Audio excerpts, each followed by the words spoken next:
Guys, so let's talk about three players. Partey, Moahmmed, Kudus, and Antoan Semen.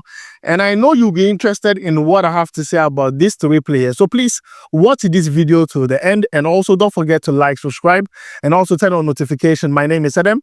You're watching SportsCornerGH. Quickly, let's jump into it.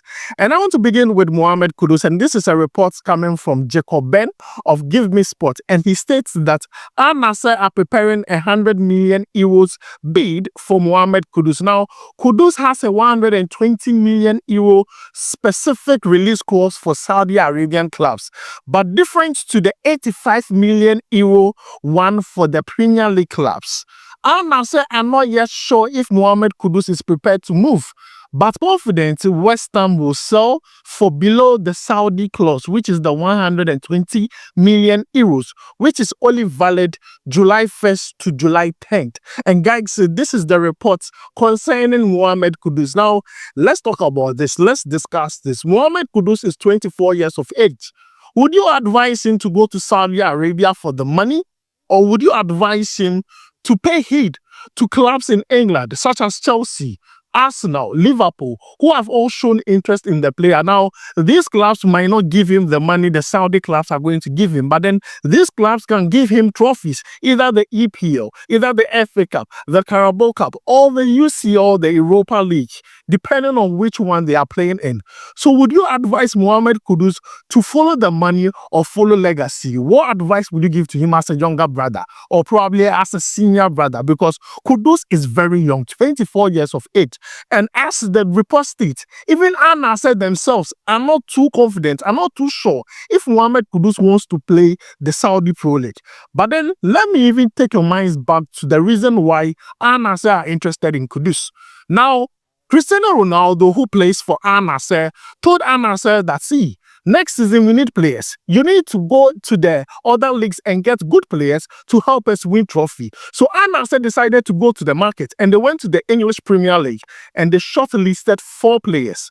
Mitoma for Brighton and Hove Albion, Moahmmed Kudus of West Ham, Semenyo of Bournemouth, and also Luis Diaz of Liverpool. Now, in January, they decided to test the waters with Mitoma. Mitoma did not allow. He did not agree. He did not want to come and play the Saudi Pro League. So what they did was that they moved to the alternative, which was Moahmmed Kudus. They even tried the waters. They tested the waters with Moahmmed Kudus in January with €90 million, and it was rejected. It did not work.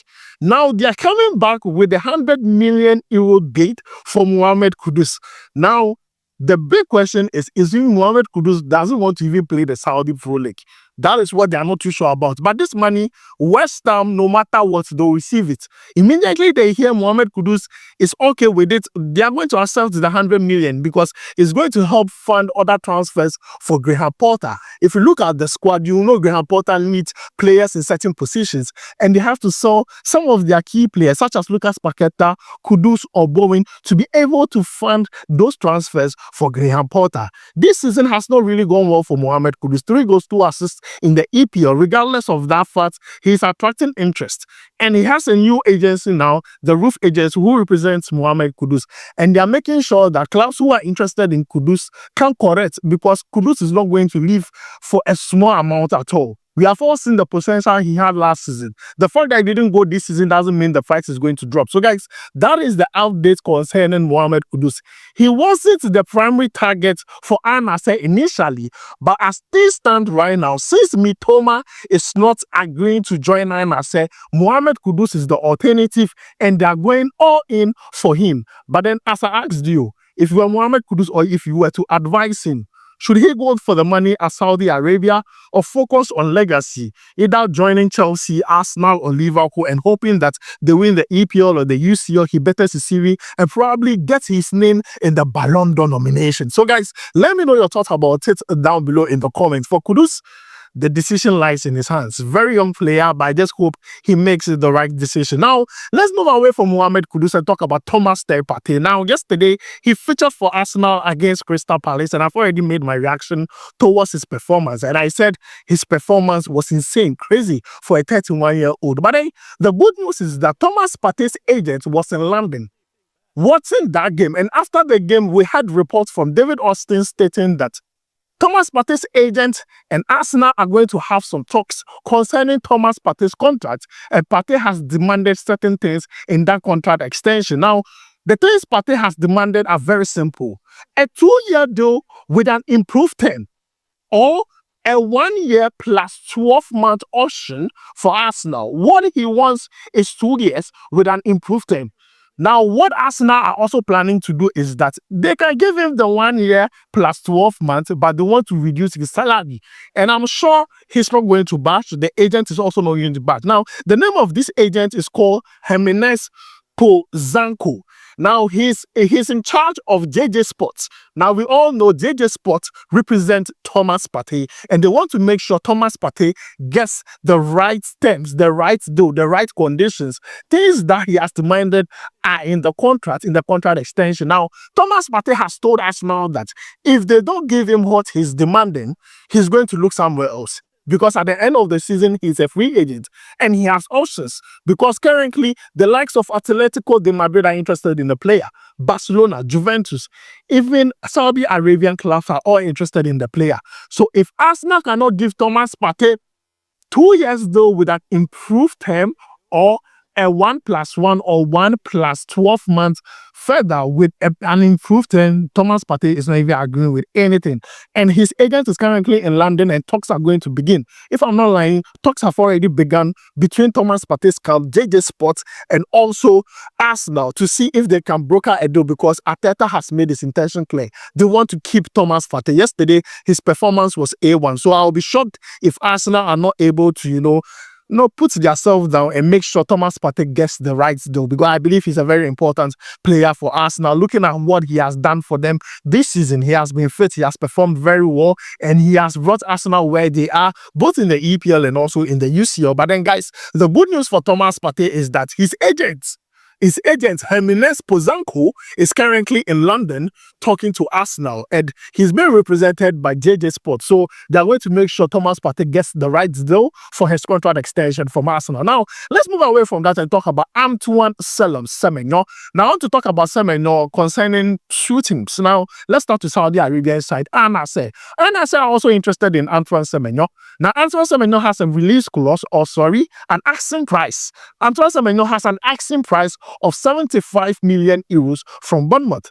As I said, Semenyo stocks are rising. If the player keeps on performing the way he's performing, the price is going to go up. And looking at the interest from clubs, nassr are interested in the player because they believe that, if they can get Semenyo and Kudus playing alongside Cristiano Ronaldo, Africa is just going to blow up. I'm not going to lie to you. So, as much as they want Moahmmed Kudus, Semenyo is also an alternative for them. They are also preparing a bit for Semenyo. But with Semenyo, we all heard some few days ago that Amorim loves the player. Amorim loves what Semenyo has been doing in the EPL. Now, Semenyo is also attracting interest from clubs like Liverpool, Arsenal, Tottenham, Manchester United, Newcastle United, and co. Now, the reason why Manchester United are interested in Semenyo is very simple. It's because of the way he plays and the fact that he plays both foot, both left and right. And Semenyo can play across, the up front. He can play as a striker, left wing, and also as right wing. Now, Semenyo is actually an alternative to Matheus Cunha. Now, what Manchester United wanted to do is that, in case they were not able to get Matheus Cunha, they were going to follow either Semenyo or Tyler Dibling. Now, what we hear is that the talks between Manchester United and Matheus Cunha is almost done. Personal terms are not an issue. It's just left for Manchester United to iron things out with Wolves. And that can be done because currently the player's release clause is 62.5 million euros to sign Matheus Cunha. And I think this is actually bad for Semenyo because now Manchester United will not pursue him because he wasn't their primary target in the first place. Yes, Semenyo wasn't Manchester United's primary target in the first place. It was Matheus Cunha. Now that they are getting their target, they might move to other positions where they need reinforcement. So guys, this is what he has to do with Semenyo. And I believe other clubs like Liverpool, Tottenham, who have shown interest in the player, are still going to knock the door.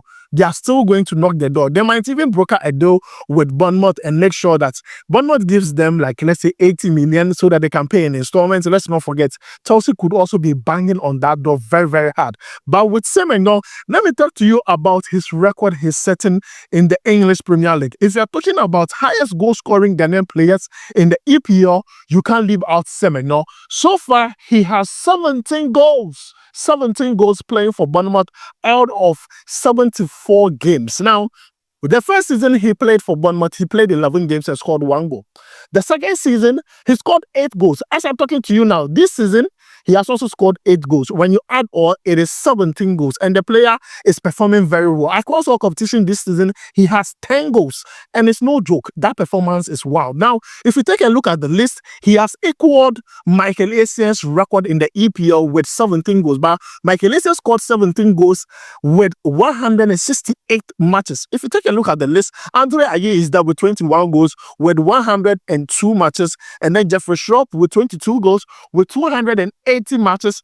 Tony Yeboah with 24 goals in 47 matches, which is wild. Tony Yeboah is just a beast.